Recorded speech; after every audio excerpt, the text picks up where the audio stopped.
Kabajamoo hordoftoota sagantaa keenya nagaaf ayyaanni gooftaa keenya Kiristoos Yesuus bakkaaf haala isin keessa jirtan keessatti isiniif baay'atu jenna akkam jirtu. Kun qophii qorannaa macaafa qulqulluuti. Qophiin qorannaa macaafa qulqulluu karaa Hope Channel Itoophiyaa torbeetti yeroo tokko kan isiniif dhiyaatu yommuu ta'u, har'as sagantaa keenya qiqindeeffanneetu ogeessota istiidiyoo mara wajjin iddoo kanatti argamnee jirra. Haga xumura qophii keenyaatti nu waliin akka turtan jalqabumarraa isin affeeruun barbaada. Har'a qophii keenya qorannaa macaafa qulqulluu irratti hirmaatanii nu wajjin turtii kataasisan namoota jajjaboo lama qabadheen jira. Cina kiyyatti ka argamu obbo Takiluu Tolinaati. Moggaa irratti ka argaman immoo obbo Amanaa Waaqjiraati. Asumaanuu baga nagaan dhuftan jechuun barbaada. Egaa qophii keenya guyyaa har'aa eegaluudhaaf jenna. Qophiin keenya guyyaa har'aa kan inni irratti xiyyeeffatu kutaawwan sadan darban walii wajjiniin ilaalaa akkuma turre hariiroo waaqayyoo wajjinii keessatti guddachuu yaada jedhu jalatti mata dureewwan xixiqqaa garagaraa ilaaluudhaaf itti fufna jechuudha. Akka carraa ta'ee guyyaa har'aa mata dureen nuti walii wajjiniin qorannu ga'ee macaafa qulqulluu jedhama. Hariiroo waaqayyoo wajjiniin qabnu keessatti ga'een macaafa qulqulluu barbaachisummaansaa hagam akka ta'ee fi hariiroon nuti waaqayyoo wajjiniin goonuu macaafa qulqulluu hagam giddu galeessa akka inni godhate walii wajjiniitiin ilaalla. Hirtuu macaafa qulqulluu tokko dubbiseen sana booddee obbo Amanaan kadhataan nu dursu sana booddee gara bal'ina qorannaa keenyaatti darbina. Macaafa Ibrootaa boqonnaa 4 lakkoofsa 12 dubbiin waaqayyoo jiraataadha. Humna hojjetus of keessaa qaba. Billaa garlamaan qaramee caalaa qara qaba. Inni lubbuu fi hafuura buusaa fi dhuka gargar hin baasa. Yaadaa fi akeeka garaa namaas qoree faraduudhaaf hin danda'a jedha. Yaaduma kana sammuu keenya keessatti qabachaa obboleessa keenya wajjiniin kadhata godhanna. Galanni guddaan siif ta'a qulqulluu mootii Israa'el hangafa nagaa hundee jireenyaa isa taate guddifnee si galateeffannaa yeroo kana maqaa keetiif ulfina dhiyeessina. Nu dadhaboota cubbamoota taanee utuu jirru dubbii kee isa galaa jireenyaa ta'e dhugumaan isa fayyina ilma namaatiif ta'u jireenya keenyaaf laattee akkamittiin galaa kana kuufachuu akka qabnu akkamittiin deemuu akka qabnu nutti dubbachuu waan jaallatteef galanni maqaa kee faayii ta'u. Ameen. Yeroo kana si duratti dhiyaanna sittii barachuudhaaf humni hafuura qulqulluu inni nama barsiisu inni nama qaru inni adeemsa namaa qajeelchu inni dhugumaan akkamittiin dubbii keetti jabaachuun akka nurra jiru nuuf ibsu yeroo kan akka nutti dubbatuuf jaalala kee haa ta'u. Ameen. Tokko keenyatti ati fayyadami. Ayyaana kee nu baay'is maqaa Yesuusiin. Ameen. Galatoomii obbo Amanaa Waaqjira waaqayyo isaa eebbisu jechuun barbaada. Egaan hordoftoota sagantaa keenya jalqabarraa akkuma dubbachuudhaaf yaalee kutaa arfaffaa qorannaa keenya mata duree ga'ee macaafa qulqulluu jedhu walii wajjiniitiin qoranna. Ammas aga turtiin keessan aga dhumaatti nu wajjiniin akka ta'u isiniif dhaamuu barbaada.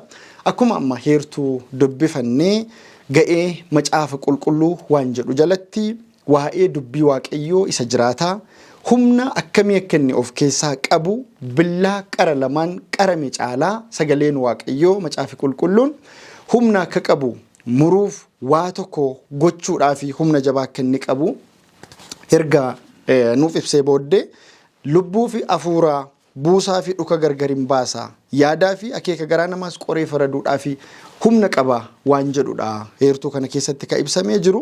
Walumaa gala macaafni qulqulluun hariiroo nuti waaqayyo wajjiniin qabnu keessatti ga'ee akkamii qaba? Akkamittiin gara waaqayyootti akka dhiyaannu walitti nu fida ka jedhu waan bal'aaf waan jajjabaa walii wajjin qorachuuf deemna jechuudha. Nan amanaa namoonni baay'een mana isaanii keessaa macaafa qulqulluu kooppii isaa soofti kooppii haa ta'u haardi kooppii akka kana haa ta'u namoonni hedduun mana isaanii keessaa macaafa qulqulluu qabu. Macaafni qulqulluun nuti mana keenyaaf harka keenya keessaa qabnu kun dudduubee isaa gaafa qorannu akkaataan inni itti barreeffame akkaataan inni itti raabsamaa ture bakka baay'eetti ayyama malee bifa kontiroobaandiitiin barreeffamuunsaa raabsamuunsaa qoomqabaa hedduu keessa darbee dhorkamaa ugguramaa dhaloota gara dhalootaatti daddabarfamaa dhufee jechuudha. Sababni isaas biyya lafaa kanarratti seexanni ga'een macaafni qulqulluun hariiroon innii fi nama gidduutti namaaf waaqa gidduutti walitti nu hidhuu keessatti hariiroo jabaa akka qabu waan beekuuf seexanni macaafa qulqulluu kana balleessuudhaatii fi yaalii gurguddaa hedduu gochaa ture jechuudha. Macaafni qulqulluun kun bifa isaa amma qabu kana eeggatee har'a akka inni ga'uu fi namoonni baay'een gatii gurguddaa itti kaffalaniiru, itti dhiiganiiru, lafeen isaanii itti cabee boba'eera, baay'een isaanii immoo lubbuu akka itti dhabaa turanii nutti himaa jechuudha. Sababni isaas macaafni qulqulluun kun nama jabeessuuf, dubbii waaqayyoo nama ibsuuf, booree nama dura kaa'uuf, nama jijjiiruuf yookiin immoo qajeelfama dhugaa jireenya namaa nama barsiisuudhaatii fi karaa ittiin waaqayyoo dhalootatti namatti dhala namaatti dubbatu keessaa macaafni qulqulluun isa tokko. Hariiroon nuti waaqayyoo wajjiniin qabnu maal fakkaachuu akka qabu bilchinaan kan nu barsiisu kan nutti himu macaafa qulqulluu kana jechuudha. Egaa gara keessanitti deebi'uun gaariidhaan kana caalaa dubbachuun gaarii ta'ee natti hin mul'atu. Gara kutaa isa itti aanutti darbuudhaatii fi ga'ee macaafa qulqulluun hariiroo keenyaaf waaqa gidduutti qabu maal ka jedhu barbaachisummaansaa ga'ee maalii qaba ka jedhu jalatti achi keessaa tokko macaafa qulqulluu keessaa wantoota akka meeshaa humna waraanaa jabaa qabantu jira yaada jedhutu jira. Mee obbo Amanaa waan harka kee keessa jiru wajjiniitiin mee macaafni qulqulluun ga'een inni nuuf waaqayyo gidduutti qabu maali? Gaariidha. Dhugama dubbachuudhaa fi dubbii waaqayyoo jabeessee kan inni nutti dubbatu iddoo kanatti macaafni qulqulluu meeshaa humna guddaa qabudha jedha. Meeshaa waraanaa guddaati jedha. Meeshaan waraanaa kuni aleellaa guddaa ilma namaa irratti, sanyii namaa irratti dhufu kan ofirraa ittiin ittisanidha jedha. Maalidha? Iddoo kanatti yeroo ilaallu lola yookaan wallaansoo guddaa keessa kan inni jiru. Wallaansoo guddaa keessa jirru kana keessatti immoo mo'uudhaa fi meeshaa qabaachuun nurra jiraata. Meeshaan nuti qabnu kun humna qabaachuutu nurra jiraata. Yeroo tokko tokko meeshaa waraanaa yeroo ilaallu meeshaa waraanaa yoo rasaasa hin qabu ta'e humna hin qabu jechuudha. Meeshaan waraanaa kun humna qabaachuu kan inni danda'u rasaasa yoo keessaa qabaate, keessa isaa keessatti waa qabatu yoo qabaateedha. Oddoo kanatti kan inni ilaaluun baay'ee barbaachisu lolli nurratti baname seexanni lola inni nurratti bane yoo kan inni ittiin nu mo'uudhaaf, nu cabsuudhaaf, nu dhaabuudhaaf, jireenya amantii keenyaa dadhabsiisuu barbaadu kitaaba qulqulluu akka hin qoranne gochuudha. Meeshaa waraanaa isa guddaa ta'e kana akka hin hidhanne gochuudhaanitu lola nurratti bana jechuudha. Egaa lolli seexanni geggeessu kun humna qo'achuu keenya, humna meeshaa guddaa hidhachuu keenyaa kana dadhabsiisuudhaanitu waraana guddaa nurratti rabsaa jechuudha. Kun immoo seexanni aleellaa guddaa nurratti gochuudhaa fi kanarratti xiyyeeffannoodhaan akka inni hojjetutu ilaalla. Egaa shakkiin namoonni macaafa qulqulluu irratti qaban yeroo guddachaa deemu, yeroo bal'achaa deemu, humni mo'amuu isaanii amma sana guddachaa deemaa jechuudha. Kanaaf macaafa qulqulluu keenya irratti shakkii qabaanna utuu hin ta'in macaafa qulqulluu keenya irratti amanannaa guddaa qabaachuudhaan inni adeemsa amantii keenyaatiif meeshaa waraanaa guddaa akka ta'etti hubachuun nurra jiraata. Egaa seexanni saba waaqayyoo kana macaafa qulqulluu isaaniirraa isaan fageessuudhaan lolaa jedha. Irraa isaan dhiiba. Akka hin dubbifanne isaan godha. Hariiroo isaa waaqayyoo wajjin qaban addaan kutuu gaafa barbaadu dubbii waaqayyoo irratti ga'umsa akka isaan hin qabaanne godha. Kun immoo hariiroo namoonni waaqaa wajjin qaban caalaayyuu immoo hariiroo walii isaanii qaban irratti dhiibbaa guddaa fidaa jedha. Hariiroo gaa'ila isaanii keessatti qaban irratti dhiibbaa guddaa fidaa jedha. Namni macaafa qulqulluu isaa wajjin hidhata hin qabne amala gaarii illee hin qabu. Gaafa hundumaa nama dheekkamu ta'a, nama lolu ta'a. Gaa'ila isaa keessatti, mana isaa keessatti, jireenya isaa keessatti nama gaafa hundumaa jireenya lolaa keessa oolu ta'a. Kuni seexanni gaafa lola nutti banu, gaafa gaa'ila keenyatti lola banu, gaafa waldaa keenyatti lola banu, gaafa jireenya dhuunfaa keenyaatti, jireenya mataasaa keessatti guungumaa deema jedha. Nagaa dhaba. Nagaa isa dhowwachuu gaafa barbaadu hidhata inni hidhachuu qabu meeshaa guddaa kanatti adda baasa. Meeshaan guddaan kun dubbii waaqayyo isa amanama isa jabaa ta'e sanarratti xiyyeeffachuudha jedha. Kanaaf barumsa keenya iddoo kanatti qo'annoo keenya yeroo ilaallu lolli seexanni gaafa hundumaa jireenya keenya irratti banu dubbii waaqayyo irraa dhufu xasuudha. Humna qo'atu nu dhowwachuudhaan gadi fageenyaan dubbii waaqayyo akka hin beekne nu gochuudhaanitu waraana isa guddaa nurratti banaa jedha. Kun immoo dhiibbaan inni fidu dhiibbaa olaanaadha. Dhiibbaan olaanaan inni fidu kun jireenya keenya jeequurra darbee jireenya hawaasa keenyaa jireenya maatii keenyaa jeequutti dhufa. Jireenya waldaa keenya namoota wajjin hojjennu lafa hojii keenyaatti illee nagaa akka dhabnuu fi nama amala sirrii hin qabne keessa keenya keessaa bahee mul'atu ta'etu argamuu danda'a jedha. Egaa inni kun golgaa barbaachisa, golgaa addaa barbaachisa. Golgaan addaa kun immoo maali? Golgaa dubbii waaqayyootiin golgamooti. Dubbii waaqayyoo sirriitti qo'achuudhaa fi gadi fageenyaan hubachuurraa kan madduudha jechuudha. Kanaaf dubbii waaqayyoo jala of gashineeti kan inni of ilaaluu qabnu gaafa hunduma. Mataa keenya. Mataa keenya achi jalatti of ilaaluu qabna. Gaafa isa ilaallu inni nurratti mo'a, inni nuuf gaachana ta'a, inni nuuf meeshaa waraanaa ta'a jechuudha. Lola nutti dhufu hundumaa mo'uudhaaf nu gargaara baay'ee.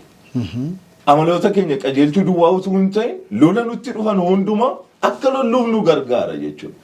Kana jechuun maa jechuudha? Dubbiin nuti dubban ogummaadhaan kan guute ta'a. Arraba keenyarraa wanti ogummaadhaan kan guute.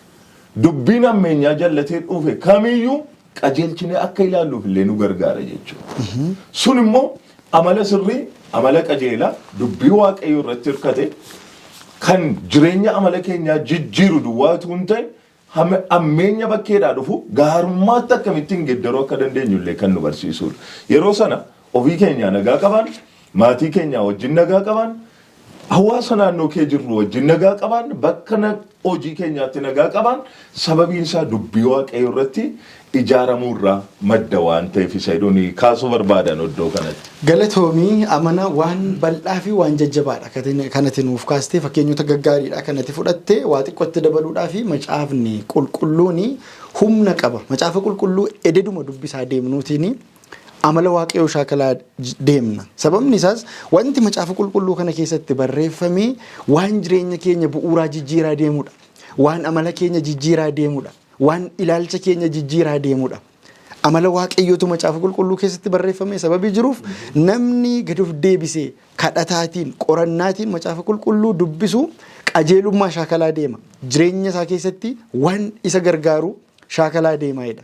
Hizqeel boqonnaa 28 lakkoofsa 14-17 gidduutti seexanni utuu cubbuun hojjetiin samiirratti urjii ibsituu ture, amala gaarii qaba ture, mudaa akka inni hin qabne dubbata.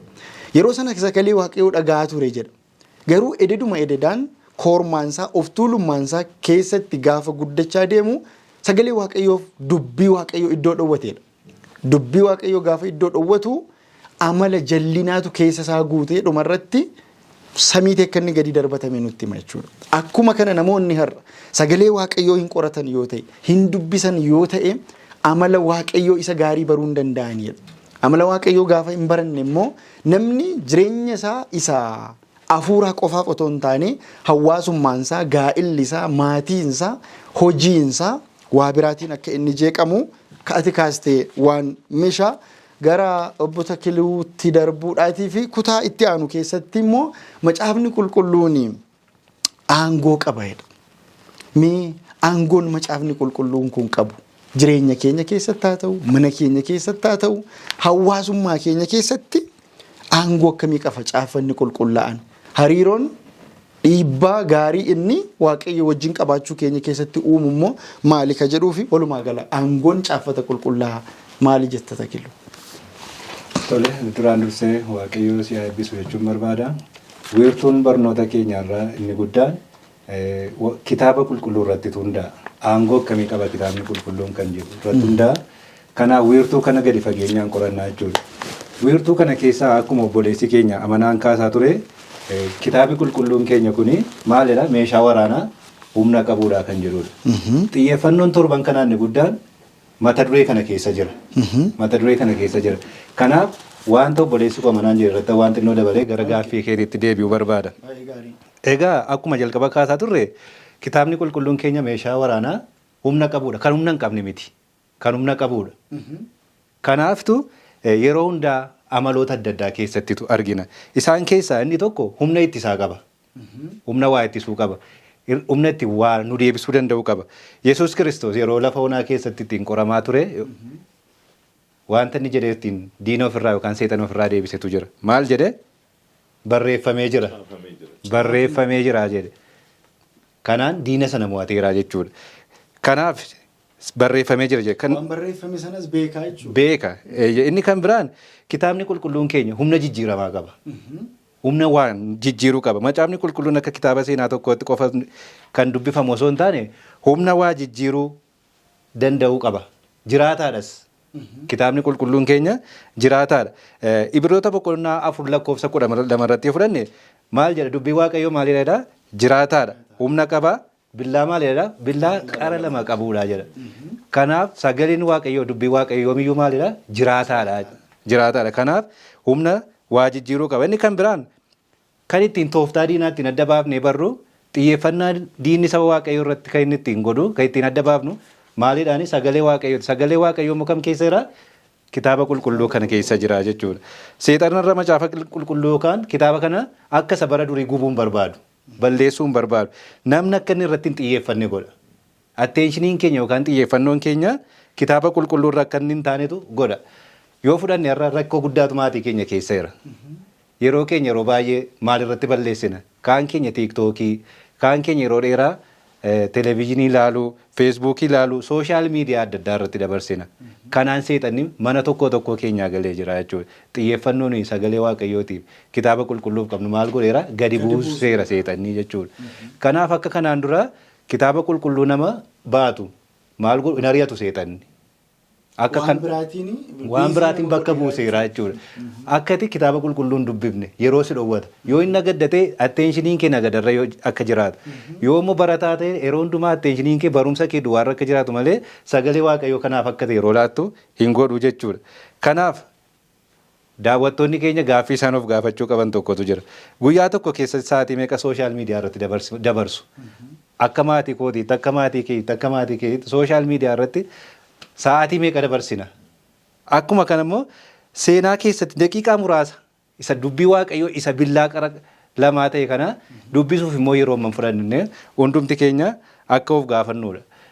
Gara yaada keetti nan dhufa. Barreessitoonni adda addaa waa'ee kitaaba qulqulluu kana wantoota adda addaa jedhanii yaada ciccimaadhaan yeroo isaan barreessantu jira. Kan ituun dubbisuu natti tole keessaa Charles Spurgeon namni jedhamu lallabaa beekamaa biyya Ingiliziidha. Kitaaba qulqulluu caaffata qulqullaa kana gaafa dubbatu macaafni qulqulluun akka leencaati malee akka namni dallaatti isa galchee isa ittisuu miti jedhaan. Macaafni qulqulluun akka leencaati. Leenca tokko madaqsuuf jettee yookaan dallaatti mooraatti galchitee isa hin ittisinii jedha. Inni yoo dallaa sana keessaa bahe maal godha? Ofiisaa of ibsaa jedha. Kanaaf macaafni qulqulluun keenya akkasi. Yoo waan ta'e of ibsuu danda'a macaafni qulqulluun keenya. Kanaaf hidhanni jalqaba macaafni qulqulluun keenya maal jedha? Jiraataadha, humnas qabaa kan jenneefi. Kanaaf inni kan biraan macaafni qulqulluu keenya keessaa maal arganna? Hundee beekumsaa. Namni irra waa beekuu barbaadu hundeen beekumsaa isa keessa jira? Macaafa qulqulluu kana keessa jira. Kanaaf hundee beekumsaa ta'e kana dubbisuu akka qabnudha. Inni kan biraan macaafa qulqulluu akka dhuunfaa kootti humna waloo keenyaati. Waldaadhaaf hin fayyada humna waloo keenyaati. Yoo waliin qoranne, yoo waliin qayyabanne nama dhuunfaa tokko irra darbee eenyuun jabeessuu danda'a? Tiimii jabeessuu danda'a? Waldaa jabeessuu danda'a? Kanaaf akka nama dhuunfaa tokkotti ilaaluu hin qabnu kan waloo keenyaati jechuudha. Kanaaf macaafa qulqulluu akka walootaa ilaallu kan jedhudha. Kutaa inni lammaffaa macaafanni qulqullaa'aan kun aangoo qabaa? Of ibsa jechuudha. Kitaabni qulqulluun keenya of ibsa. Aangoo qaba. Aangoo eenyuyyuu hin qabnetu qaba. Aangoon caafata qulqullaa'e maddi isaa eessaa dhufe yoo jenne maddi isaa eessaa dhufe waaqarraati jechuudha. Maddi isaa waaqarraati. Sagalee waaqayyoo irra karaa kamiin nutti dubbata yoo jenne karaa kitaaba karaa dubbii isaatiiti jechuudha. Karaa dubbii isaatiitu nutti dubbata. Kanaaf of ibsaa madda eenyu aangoon isaa eenyuun akka ta'etu dubbata. Macaafni qulqulluun aangoo kan argate dubbii namaa waan ta'eef osoo hin taane geggeessaa hafuura waaqayyooti waan ta'eefidha. Geggeessaa hafuura qulqulluudhaan waan barreeffameefidha. Aangoo isaa fudhanne Ximiitiyoos 2 boqonnaa 3 lakkoofsa 16 keessatti kitaabni qulqulluun keenya aangoo akkamii akka qabu achi keessa nuu ka'a. Caaffanni qulqullaa'aan hundumtuu maaliin barreeffame jedhaa? Geggeessaa hafuura waaqayyootiin barreeffame. Kanaafiyyuu adabuu balleessaadhaaf, adabuudhaaf, karaatti deebisuudhaaf jedhee wantoota adda addaa ka'a. Wantoota adda addaa ka'a. Kun immoo macaafni qulqulluun dhugaa dubbachuu irratti dogoggora akka hin qabne fi amanamummaa guutuu akka qabu mirkaneessa. Maaliin barreeffamuunsaa? Hafuura qulqulluudhaan geggeeffamee barreeffamuunsaa kitaabni qulqulluun keenya amanamummaa akka inni qabaatu taasisa. Inni kan biraan kitaabni qulqulluun keenya aangoo seeraa fi qajeelfama of keessatti qaba. Aangoo seeraa fi qajeelfama. Qajeelfamni addunyaa ittiin sochootu hundumtuu bu'uurri isaa eessadha? Kitaaba qulqulluu keenya keessa akka inni ta'etu ka'a. Jireenya dhuunfaa fi jireenya waldaa keessatti macaafni qulqulluun madaalli yookaan istaandardiidha. Kan ittiin waldaa keenya madaallu, kan ittiin dhuunfaa keenyatti ittiin madaalamnu istaandardiin jireenya keenyaa kamidha? Kitaaba qulqulluu keenya akka inni ta'etu dubbata. Waan gaarii waan badaa gargar baasuudhaaf maal qaba? Aangoo qaba kitaabni qulqulluun. Wanti kun gaariidha, wanti kun gareedha jennee waa madaaluudhaaf kitaabni qulqulluun aangoo qaba. Barsiifni kamiyyuu sirrii ta'uusaaf sirrii ta'uu dhabuusaa maaliin adda baafna? Sagalee waaqayyoo kitaaba qulqulluu kanaantu adda baafna. Akkuma loltuun tokko ajaja isaa jalatti bulu, amantiin kamis amanaan kamis aangoo kitaaba qulqulluu jalatti buluu danda'uu qaba. Sanaan ala yoo deeme faallaa kiristoosiin akka ta'etu dubbata. Inni kan biraan aangoo hojiirra oolmaa isaati. Jechoonni kitaaba qulqulluu keessatti barreeffamu hundumtuu hojiirra oolu jechuudha. Waaqayyo waan dubbate hundumaa bakka waan ga'uu fi hojiirra aangoo ooluu qaba. Aangoo macaafa qulqulluu barreeffama qofaan hin daangeffamu. Jireenya namaa jijjiiruuf humna qaba. Jireenya keenya jijjiiraa jechuudha. Wanta dubbifamee callifnee sammuutti qabannee teenyu inni. Gadi bu'ee maal gochuu danda'a? Jireenya keenya jijjiiruu, jireenya keenya haaromsuu akka inni dubbatutu jijjiiruu akka danda'u dubbata. Inni kan biraan sagalee waaqayyoo keessatti wanti barreeffameeru lubbuu keenya haaromsa. Lubbuu keenya haaromsuu danda'a. Waaqayyo sanyii hin jallanneedha. Waaqayyo sanyii hin jallanneedha. Inni namoota garaa jireenya haaraatti fidaa jedha. Jireenya keenya gara karaa haaraatti fiduu akka inni danda'utu dubbata. Inni kan biraan kan ittiin meeshaa ittiin diina keenya moonu kamidha? Sagalee waaqayyooti kana keessa jira jechuudha. Diina keenya injifachuudhaaf yeroo hundaa walitti dhufeenyi nuyi kitaaba qulqulluu caaffata qulqullaa wajjin qabnu cimee argamuu qaba. Kan laafnu yoo ta'e diinni keenya akka salphaatti nu mo'achuu danda'a jechuudha. Kanaafidha inni billaa hafuuraa hidhadhaan nuun jedhu seexana yookaan diina keenya ittiin mo'achuu akka dandeenyuufidha. Gabaabaamatti waanan jechuu barbaadu aangoon caaffata qulqullaa tokko waa qajeelchuudhaaf. Qajeelfamaaf. Inni lammaffaan sirreeffama. Jireenya keenya keessatti wanta sirreeffamuu qabu akka nama dhuunfaatti akka waldaatti wanta sirreeffamuu qabu sirreessa. Inni kan biraan nu ijaara. Ijaarsaaf jechuudha. Sagaleen waaqayyoo ijaarsaaf akkasumas immoo injifannoodhaaf akka ta'etu dubbata. Egaa walumaa galatti aangoon caaffata qulqullaa'oo aangoo jaalalaati. Jaalalaan malee humnaan kana godhisiin hin jiru. Jaalalaan nutti dhiyaata, jaalalaan nu barsiisa. Nus immoo jaalalaan isa fudhachuu akka qabnudha. Egaa gara dhumaatti waan dubbachuu barbaadu jireenya kee keessatti murtii yeroo murteessitu aangoodhuma kan macaafa qulqulluuti immoo kan yaada keetiiti jedha. Takiluu Tolinaa baay'ee galatoomne waaqayyoo isaa eebbisu waan misha waa bal'aadha kanatti nuuf kaaste. Egaa walumaa gala caaffanni qulqullaa'aan aangoo qaba. Aangoo jireenya keenya jijjiiruu qaba. Macaafa qulqulluu isa aangoo qabu kana gara jireenya keenyaatti firoomfachuun yeroo hunda dubbisnee michuu keenya isa nutti dhiyaatu godhachuun baay'ee gaariidha. Sababni isaas waaqayyo bara durii karaa hedduudha kan inni dhala namaatti dubbatu. Bara boodaa kana waaqayyo sagalee isaa waa hundumaa caalu kana karaa caaffata qulqullaa'aan nutti dubbata jechuudha. Yoo abdii nuu kennuu barbaade abdiiwwan kumaatama hedduu macaafa qulqulluu kana keessatti barreeffamanii jiru. Yommuu dogoggora keenyarraa nu qajeelchuu barbaades immoo sagalee ifataa jaalalaan kan wal make macaafa qulqulluu kana keessa lakkoofsan qabanii jechuudha. Kanaaf macaafni qulqulluun barsiisuudhaaf, balleessaa hubachiisuudhaaf, qajeelchuudhaaf, qajeelummaattis immoo leenjisee ulfina waaqayyoof nama dhaabuudhaatii fi ga'ee guddaa akka inni qabu nutti hima jechuudha. Ammas sagantaan keenya akkuma itti fufetti kan inni jiru mee gidduutti maaliif bishaan fuuldura keenya jira? Bishaan kana dhugnee walitti hin deebinu. Hordoftoonni keenyas mee boqonnaa fudhannee walitti deebina. Ammallee haga dhumaatti turtiin keessan nu waliin haa ta'u.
Tole walitti deebineetu jirra. Takiluu Tolinaa fi Amanaa Waaqjiraa ammas nu wajjiniitiin kan isaan jiranii akkuma amma walii wajjin ilaalaa turre macaafni qulqulluun meeshaa humna waraanaa jabaa qabu akka inni ta'eetii fi aangoo guddaa akka inni qabu ilaalaa dhufne walakka keessatti immoo gaaffii tokko ni gaafata. Bara kana namoonni baay'een dhugaan du'eera jedhuudha Obbo Amanaa. Dhugaan du'eera. Dhugaa dubbachuudhaa fi dhugaan biyya lafaa yookaan immoo namoonni dhugaa eeganii dhugaa iddoo baay'eedhaa barbaadanii dhabuu danda'u. Dhugaa iddoo baay'eedhaas immoo akka carraa ati abbaa seeraallee sababii taateef dhugaa iddoo baay'eedhaas erganna jedhanii tilmaamuu danda'u. Akkaataa yaadanitti akkaataa barbaadanitti garuu dhugaan argamuu dhiisuu danda'a. Dhugaan kan inni jiru dhugaan amanamaan sanyii namaatiif ta'u jireenya namaatiif ta'u kitaaba qulqulluu keessa jira. Hundumti keenya akka beenu Yohaannis boqonnaa 14 lakkoofsa 6 irratti Kiristoos mataasaa yeroo ibsu ofiisaa dhugaa godhee ibse. Ani karaadha, dhugaadha, jireenyas jedhe. Dhugaadha jedhe. Dhugaa jechuun Kiristoos jechuudha. Kiristoosiin namni amanu dhugaa argachuu danda'a.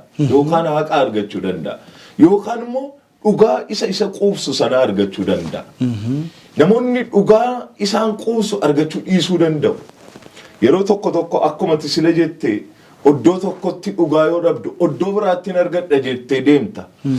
Dhugaadha jettee immoo inni addanatti argatte iddoo biraatti si jaraa jijjiiramee dhugaan maal akka ta'e hiikaa si jalaa balleessa.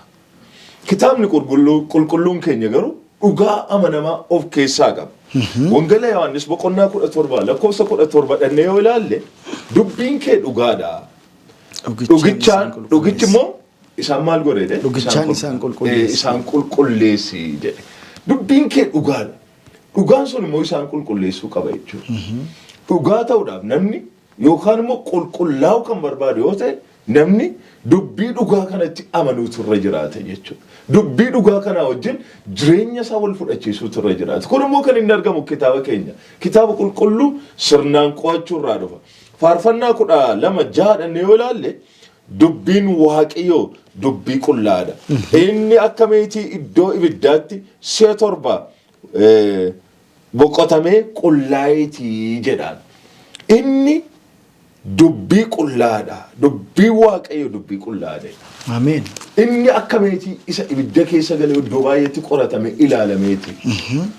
Dubbiin qullaan kun immoo nama qulleessuudhaan maal baasaa jedha. Dhugaan qullaa argachuu barbaanna yoo ta'e, dhugaa qullaa wajji walii galuu barbaanna yoo ta'e, iddoo biraa barbaaduu miti. Bakkee biraarra ooluu miti. Gara kitaaba qulqulluu dhaquudha. Kitaabni qulqulluun dhugaa guguddaa taateewwan guguddaa addunyaa kana irratti ta'an nutti agarsiisaa kan turan qabatamaa kan turan lafa kaa'anii jiru. Lafa kaa'uu duwwaa miti. Gara fuulduraattis kan dhufan dhugaa gurguddaa lafa kaa'anii jiru. Kanaafi macaafni qulqulluun keenya dhugaa amanamaa nama hundumaatiif ta'u of keessaa qabatee jira. Namoonni garuu qooda macaafa qulqulluu keessaa dhugaa amanamaa kana argachuu dhugaa iddoo biraa barbaadu jechuudha. Biyya lafaa kee yookaan kitaaba biraa kee waan dhugaa hin fakkaanne tokko barbaadu jechuudha. Wanti biyya lafaarraa dhufu dhugaa fakkaatee soba baay'een kan kuulame kan miidhage ta'ee jira. Egaa Ximooteos isa 1:2-13 dhannee yoo ilaalle iddoo kanatti jecha jabaa Phaawulos dubbatu tokko argina. Dubbii Waaqayyoo isa nuyi lallabnu yeroo argattan akka dubbii namaatti utuu hin ta'in akka dubbii Waaqayyoo fudhattanitti. Innoo dhugumaan dubbii Waaqayyooti. Waaqayyos isin warra amantan keessatti hojjeta. Kana hundumaafuu ittuma fufnee Waaqayyoon hin galateeffannaa jedhaan. Ameen. Ilaala dubbiin Waaqayyoo inni dhugaa qabu kun inni amanamaa ta'e kun dubbii namaa miti. Yeroo tokko nama dubbata. Yeroo tokko situ. Yeroo tokko takiluutu. Yeroo tokko natu dubbata. Yeroo tokko ergaa namaati jennee waa lafa kaa'u barbaanna. Dubbiin Waaqayyoo inni dhugaan goote garuu ergaa namaa miti. Ergaa Waaqayyooti. Dubbii Waaqayyoo, amala Waaqayyoo, kaayyoo Waaqayyoo nuuf ibsaa jechuudha. Kaayyoo Waaqayyoo immoo dhugaadha. Amanamaadha jechuudha. Hin sobuu jechuudha. Inni nuyi lallabaa jirru kunedha. Dubbii namaa miti. Phaawulos dubbii Phaawulos jedhanii akka fudhatan hin barbaanne. Dubbii waaqayyo isa dhugaadha jedhanii akka amanan barbaada. Sababiin isaa yeroo sana rakkoon guguddaan yeroo jalqaba waldaan hundoofte sana rakkoon guguddaa turaniiru waan ta'eef dhiibbaan ittiin dhugaa kana fudhachuu baay'ee salphaa ture. Ergaa namaa fakkeessuu ture. Dubbii namaa fakkeessuu ture. Har'a ilaalcha namaa kee baanee dubbii waaqayyoo irratti gaafa argannu dhugaa amanamaa kana nuyi argannu dubbii waaqayyoo keessaa qofa akka ta'e wajjin nurra jira jechuudha. Kanaaf dhugaan eessa jira? Eessatti argama? Namoonni baay'een dhugaa argachuudhaaf karaa baay'ee deemu yoo jenne karaan isaan deemanii naanna'anii isa ta'u dhugaa kana argachuu kan danda'an dubbii waaqayyoo irraa jechuudha. Dhugaan kunaaf ammoo yoo jette dhugaan argachuu barbaada yoo jette dubbii waaqayyoo wajjin jireenya kee walitti dhusirreera. Qophaa kee garas dhaabattee dhugaa barbaadde yoo ta'e dubbii waaqayyoo garasitti dhiiste yoo ta'e hin argattu. Du'eera namoota akkasii jalaa dhugaan du'eera. Du'eera jechuudha. Kanaaf dhugaa argachuu yoo barbaadde haqa barbaadde yoo ta'e dubbii waaqayyoo wajjin jireenya kee waliin isa keessatti of ilaaluun baay'ee barbaachisaadha. Isa jedhuun kaasa iddoo kanatti. Galatoomii obbo Amanaa biyya lafaa kanarra albuudonni baay'ee qaqqaalii jedhaman warra akka yuuraaniyeemii fa'aa daayimandii fa'aa biyyoota jajjaboo addunyaa kanaa baay'ee kan walitti buusanii albuudota qaqqaalii baay'eetu jira biyya lafaa kanarra. Namoonni baay'een albuudota kana barbaaduuf aarsaan isaaniin kaffallee hin jiru. Akkuma kana jedha albuudonni jajjaboon namoota hedduu dura akkuma dhokatanii namoota itti dhiyeenyaan dhugaa barbaadan jalaayyuu dhugaan baay'ee akka inni fagoo ta'e akka inni dhokatee jiru qorannaa keenya keessatti nuu kaasa. Sababni isaas dhugaan kan inni argamu harkaan miti waan harka baasnee tutaan baay'inaatiin waan hordofnu utoo hin taane gooftaa Yesuus dubbatee iddoo tokkotti karaan dhugaan jireenya ana jedhe. Namni dhugaa barbaadu jalqaba Yesuusin argachuu qaba. Yesuusin akka fayyisaa lubbuu ka dhuunfaasaatti simee fudhachuu qaba jechuudha. Sababni isaas waaqayyo immoo dhugaasaa kana dubbii isaa keessa dhokseera. Dubbiin waaqayyoo kun immoo macaafa qulqulluu kana keessa jira jennee irraa dubbachaa jira. Waa'ee ga'een macaafni qulqulluun jireenya keenya keessatti qabu hariiroo inni nuuf waaqa gidduutti qabuuf daandii inni ta'e kan inni nutti argisiisu jechuudha. Kanaaf tuqaa kana innaa qorannu dhugaan macaafa qulqulluu keessa jiru waraabamee hin dhumu. Dhugaan macaafa qulqulluu keessa waa'ee jireenyaa nutti hima. Waa'ee cubbuu nutti hima, waa'ee tolaa nutti hima, waa'ee qajeelummaa nutti hima jechuudha. Kanaaf akka nama warqee barbaadutti dhalooti kun macaafa qulqulluu keessa dhugaa barbaaduu qaba jechuudha. Gaafa dhugaa barbaaduu macaafa qulqulluu dubbisnu fuula tokko tokko macaafa qulqulluu kana keessa fayyisaa keenya isa ta'e gooftaa Yesuustu nutti mul'ata jechuudha. Kanaaf macaafa qulqulluu gaafa dubbisnu Yesuusii wajjin haasofna jechuudha. Karaa nuti ittiin waaqa keenya faana wal dubbisnu waa'ee keenya barru amala keenya hubannu guddummaaf humna waaqayyoo kan nuti arginu macaafa qulqulluu kana jechuudha. Kanaaf macaafni qulqulluun dhugaa bu'uuraa fi dhugaa guddaa akka inni ta'e ammas daballeetu walii wajjiniin qoranna jechuudha. Gara takiluutti deebi'uudhaa fi macaafni qulqulluun kun waa'ee isaa ni dubbataa jedha. Mee macaafni qulqulluun waa'ee isaa akkamitti ibsa? Maal ufiin jedha? Tole, ammas irra deebi'ee galatoomuu jechuun barbaada. Wiirtuun qorannaa keenyaa kun namoota kitaaba qulqulluu irratti shakkii qabanii fi leenjii addaa kenna jedhanii tilmaama ofii kooti. Maaliif kitaabni qulqulluu maal kan jedhuudhaa fi diteelii lafa kaa'aa jechuudha. Akkuma immoo obboleessi keenya amanaan lafa kaa'aa ture kitaaba qulqulluu keessa dhugaa hin jijjiiramnetu jira. Dhugaan achi keessatti barreeffameeru tasayyuu hin jijjiiramu. Addunyaa keenya irratti amma qorannoon adda addaa saayinsiin deeggarame wantoonni baay'een kaanii barreeffamaa oolu. Garuu yeroo keessa maal taadeemu fooyya'aa dhufanii hin jijjiiramu. Sagalee waaqayyoo garuu bara baraaf hin jijjiiramu. Kaleessa isuma ture har'as isuma darbees bara baraanis isumadha. Kanaaf dhugaa hin jijjiiramne qaba. Faarfannaa 119 lakkoofsa 160 gaafan dubbisu natti tola mata duree kanaan wal qabsiise. Dubbiin kee walumattiin isaa maalidha? Dhugaadha. Walumattiin isaa. Kana jechuun hundumti isaa jechuudha. Dhugaadha jedha. Firdiin kee ni qajeelaan hundinuusi bara baraaf ni jiraataa jedha. Dhugaa kana eessa argina jechuudha. Eetu nutti hime. Macaafa qulqulluu caafata qulqullaa kanatu nutti hime jechuudha. Inni kan biraan dhugaa eenyummaa namaa mirkanee dhugaa eenyummaa keenya isa keessa argina. Barreeffama kana keessatti argina jechuudha. Macaafni qulqulluun dhugaa nuti waa'ee ofii keenyaa beekuu qabnu nuuf ibsaa jedha. Uumama keenya, waa'ee dadhabbii keenyaa, Kiristoos isa abdii keenya nuu ta'e immoo isa keessatti argina. Kana keessatti arginaa jechuudha. Akkuma Yohaannis boqonnaa 8 lakkoofsa 32 irraati karaa biraatiin Yesuus Kiristoos akka jedhe dhugaa ni beektu dhugaanis immoo birmaduu sin baasaa jedha. Waa'ee birmadummaa kan nutti mul'ise eenyudha jechuudha. Cubbuu jalaa karaa ittiin birmadummaa baanu kan nutti mul'ise caaffata qulqullaa'aa akka ta'etu nuuf kenna. Bilisummaa maalii nuuf kennaa namni yaaduu danda'a? Bilisummaa maalii naaf kenna yaaduu danda'a?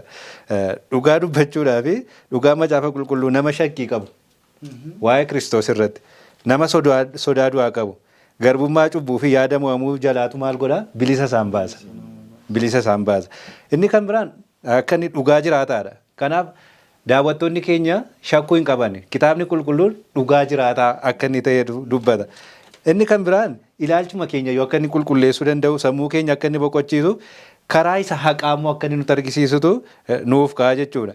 Egaa ergi akkas ta'e waa'ee ofii isaatii macaafni qulqulluu wanta dubbatu wantoota baay'ee argina jechuudha. Waa'ee ofii isaatii dubbachuudhaaf kitaabni qulqulluun gahaadha jechuudha. Dhugaa addana keessa jiru dubbachuudhaaf kitaabni qulqulluun gahaadha.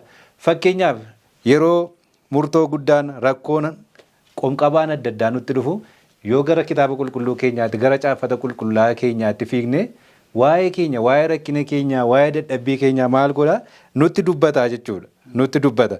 Kanaaf macaafni qulqulluun gaafa waa'ee ofii isaatii ibsu akkuma jalqabaan dubbadde eenyuudhaan barreeffame jedhee kaa geggeessaa maaliitiin jedha? Geggeessaa hafuura qulqulluutiin barreeffame jedha. Hafuurri qulqulluun hin sobu. Kanaaf namoonni kallattii adda addaatiin kitaaba kana barreessan maaliin geggeeffamaniiti? Hafuura qulqulluudhaan geggeeffamanii akka isaan barreessantu dubbata. Ximiitiyoos isa lammaffaa boqonnaa 3 lakkoofsa 16 akkuma jalqaba dubbise caaffanni qulqullaa'aa hundinuu geggeessaa hafuura waaqayyootiin barreeffaman. Kanaaf ragaadha jechuudha inni kun. Inni kan biraan dubbii jiraataa akka inni ta'ee fi humna akka qabu dubbata. Kitaabni qulqulluun dubbii jiraataadha. Humna immoo qaba. Humna waa jijjiiruu akka inni qabudha. Macaafni qulqulluun akka barreeffama du'aa tokkotti of hin ilaalu. Inni humna jireenya namaa keessatti hojjetu qaba. Nu keessatti waan hojjetu qabaa jechuudha. Ibroota boqonnaa 4 lakkoofsa 12 yoo dubbifne dubbiin waaqayyoo jiraataadha. Humna hojjetus of keessaa qabaa jedha. Kanaaf sagaleen waaqayyoo dubbii waaqayyoo maal jechuudha? Jiraataadha jechuudha. Ergiin jiraata ta'e wanti jiraataan tokko nama jiraachisuu danda'a jechuudha. Jiraachisuus danda'a. Inni kan biraan dubbiin waaqayyoo ibsaadha. Dubbii waaqayyoo ibsaadha.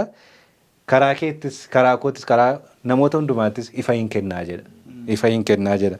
Kanaaf faarfannaa 119 lakkoofsa 5 yoo fudhanne dubbiin kee miila kootiif ibsaadha. Karaa koo irrattis maal godha? In ibsaa jedheetu dubbata. Kanaaf dubbii waaqayyoo akka ibsaatti nu fayyada jechuudha. Inni kan biraan madda qulqullummaa fi qajeelummaa akkasumas immoo waa qulqulleessuu akka danda'u kitaaba kana keessatti akka inni barreeffamee jirutu argina. Dubbii waaqayyoo jireenya namaa keessatti akka bishaanittis ni tajaajila jedha. Akka bishaanittis ni tajaajila. Bishaan jireenyaadha jedha. Yaadaa fi amala namaas maal godha? Hin qulqulleessa. Yaada keessa hamaatti garaa keenya isa jallaatti kan nu qulqulleessuu danda'u dubbii dana keessatti barreeffamee jiru sagalee jiraataa isa ta'eedha jedha. Yohaannis boqonnaa 17 lakkoofsa 17 fudhanne dhugaa keetiin maal godhe jedha? Isaan qulqulleessi. Dhugaa keetiin isaan qulqulleessi jedheetu dubbata. Dubbiin kees maalidha? Dhugaadha jedha jechuudha. Kanaaf dubbii waaqayyoo dhugaadha. Kanaaf kitaabni qulqulluun keenya waa'ee ofii isaatii maal gochaa jira jechuudha? Of ibsaa jira. Sagaleen waaqayyoo dhugaa akka ta'etu dubbata jechuudha. Inni biraan kitaabni qulqulluun keenya bara baraaf akka inni dhaabbatu ofii isaatiif ragaa ba'a. Bara baraan akka inni dhaabbatu ragaa ba'a. Meeshaalee addunyaa kanaa hundi yoo darban illee macaafni qulqulluun amanamummaa isaatiin bara baraan akka inni jiraatudha. Maatiyoos 24:35 yoo fudhanne bantii waaqaaf lafaa ni darbu. Dubbiin koo garuu maal ta'edha? Bara baraan jiraata. Hin darbu jedheetu dubbata. Akkasumas Isaayyaas boqonnaa 40 lakkoofsa 8 daawwattoonni keenya dubbisuu danda'u. Margichi ni goga. Daraaraan isaas hin harca'a. Dubbiin waaqayyoo keenyaa garuu bara baraaf maal ta'a? Dhaabatee jiraata jedha. Dhaabateetu jiraata. Kanaaf hin jijjiiramu. Dhaabateetu akka inni jiraatudha. Inni kan biraan fayyina keenyaaf kaayyuun addaa isa keessa jira. Kitaaba keenya keessatti barreeffamee jira jechuudha. Fayyina keenyaaf achi keessatti barreeffamee jira. Macaafni qulqulluun maaliif akka barreeffameef itti dubbata? Maaliif akka barreeffame? Fayyina keenyaaf jechuudha. Nu fayyisuuf wanti nu fayyisu sagaleen waaqayyoo achi keessa akka jirutti barreeffamee akka inni jirutu dubbata jechuudha. Inni kan biraan gara fayyinaa sanatti isa barbaachisu sanattis kan nu geessu sagaleen waaqayyoo achi keessa jira. Ximiitiyoos isa lammaffaa 3:15 yoo fudhanne macaafni qulqulluun akka ta'e ogummaa fayyinaattis si geessuuf si kennuufis akka danda'u ni beektaa jedheetu nu gaafata. Kanaaf nama guutuu gochuudhaaf illee kitaabni qulqulluun keenya sagaleen waaqayyochi keessatti akka dhugaa ba'u namni waaqayyo hojii gaarii hundaaf akka qophaa'uuf ni ijaara jedha.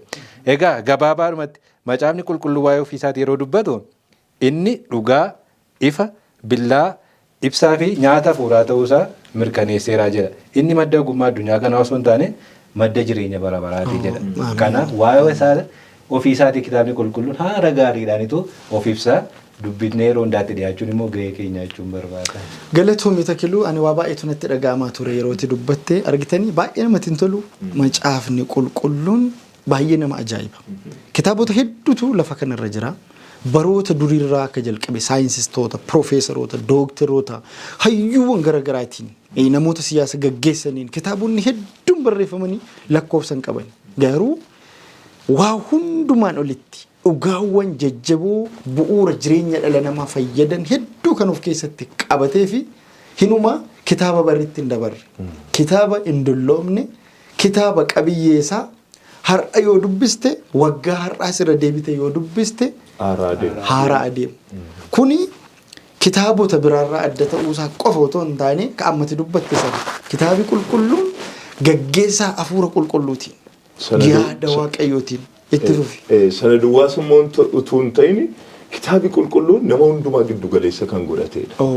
Ajaa'iba. Isa wallaalaas isa beekaas giddu galeessa kan godhatedha. Namni hundinuu dubbisuu danda'a.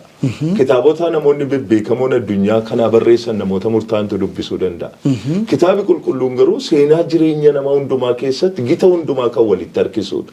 Seenterii godhe jechuudha. Sun immoo maa inni yeroo tokko tarii si mudata ta'a.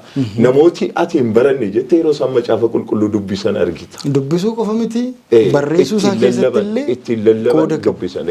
Kanaaf macaafi qulqulluu seenterii nama hundumaati. Isa beekaas, isa wallaalaas, isa barates, isa hin barannes walitti harkisee isa qabeessas isa hundumaatii fi akka ta'utti hubannoo addaa kan fidudha. Eenyummaa isaa ibsuurraa kan dhufedha jechuudha. Kun immoo kan nutti argisiisu Waaqayyo sanyii dhala namaa kana hunda walqixa jaallachuu.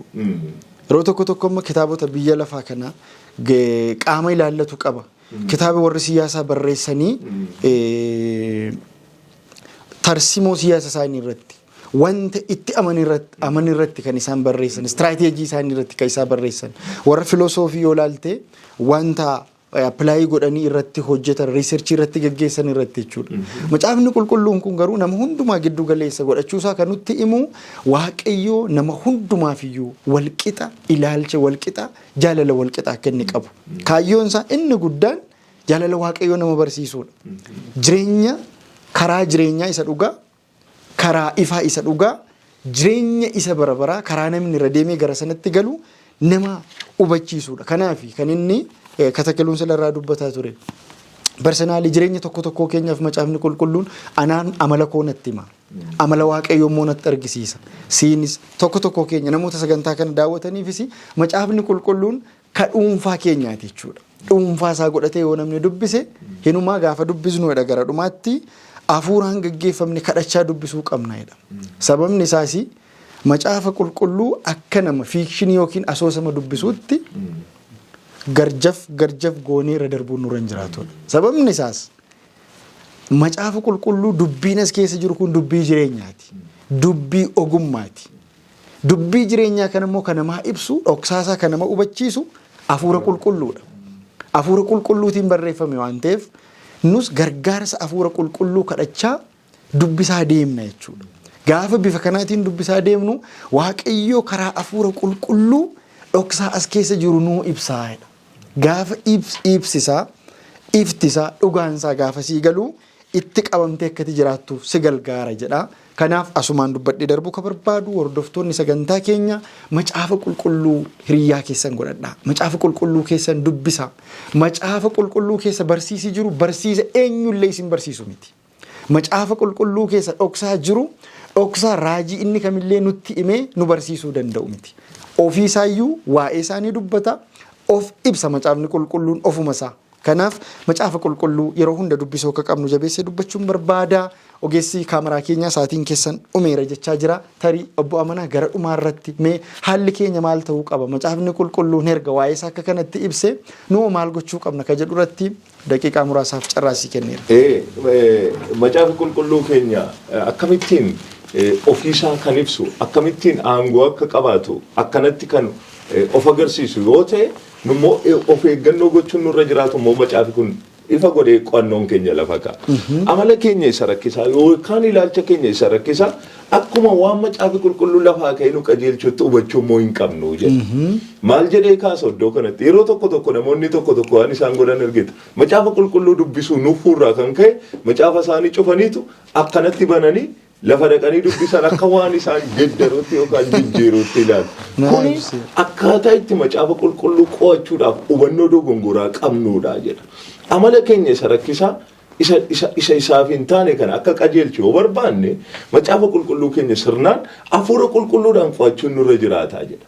Dubbii ati amma kaaste kana irratti yoo of ilaalle dubbii hafuuraati yoo ta'e malee macaafa qulqulluu kana qo'achuun hin danda'amu hin dandeenyus. Kan dubbii kana nuu ibsuu danda'u yoo jiraate hafuura waaqayyo duwwaadha jedha. Iddoo tokkotti maal jedhee barreessa? Dandeettii fi hubannoo hafuuraa qabaachuu jechuun qalbii hafuuraa qabaachuu jechuudha. Qalbii hafuuraa. Inni biraan immoo maal gochuudha? Dubbii waaqayyo keessa keenya garaa keenya keessa akka taa'u gochuudha.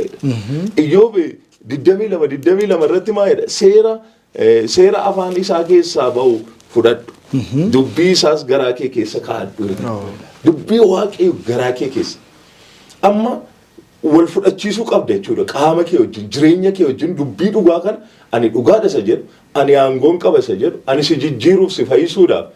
Kamirraa yoo adda jedhee isa si dubbatu sanaaf oddolaachuu sirreedha jechuudha. Kanaaf immoo garaan kee maal ta'utu irra jira? Banaa ta'utu irra jiraata. Keessumaati Ximootoos isa lammaffaa 3:15 irratti maal jedha?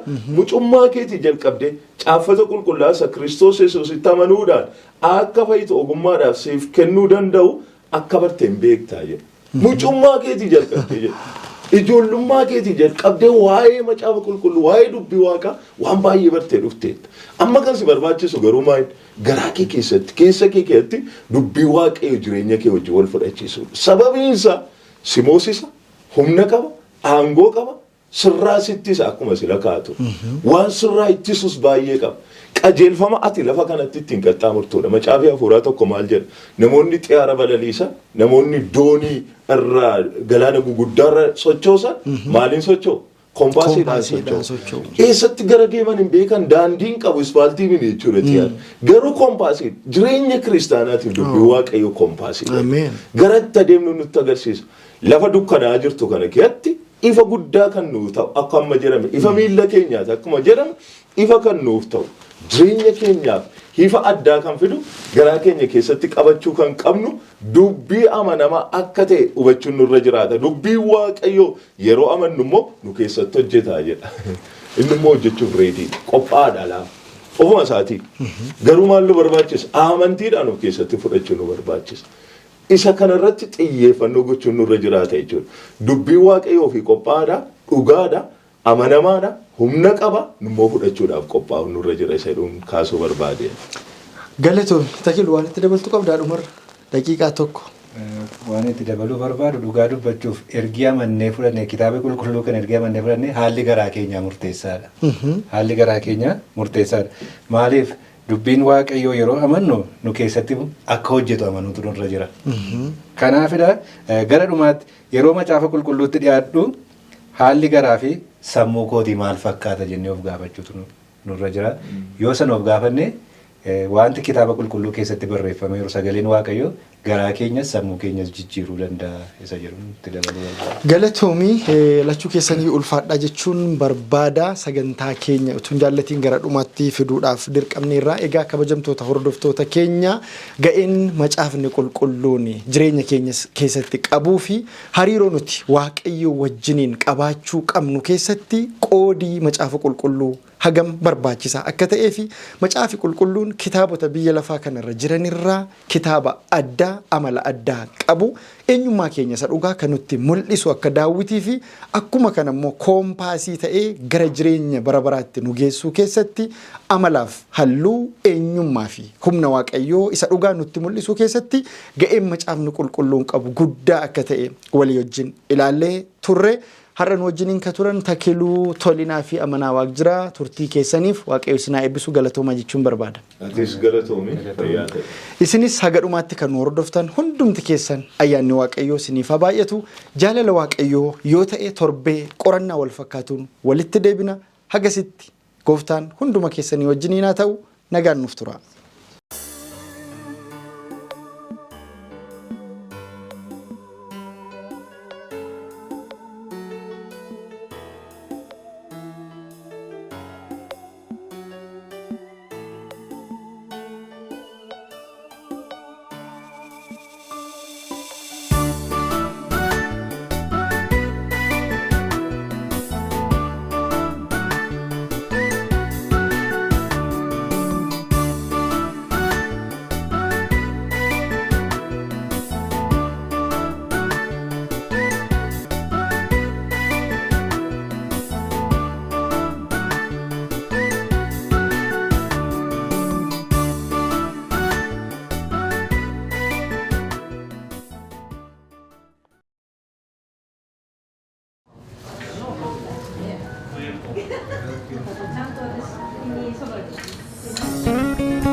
Sinin gidani, al toke chato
si arganne dandeenye mormaatti hin barru.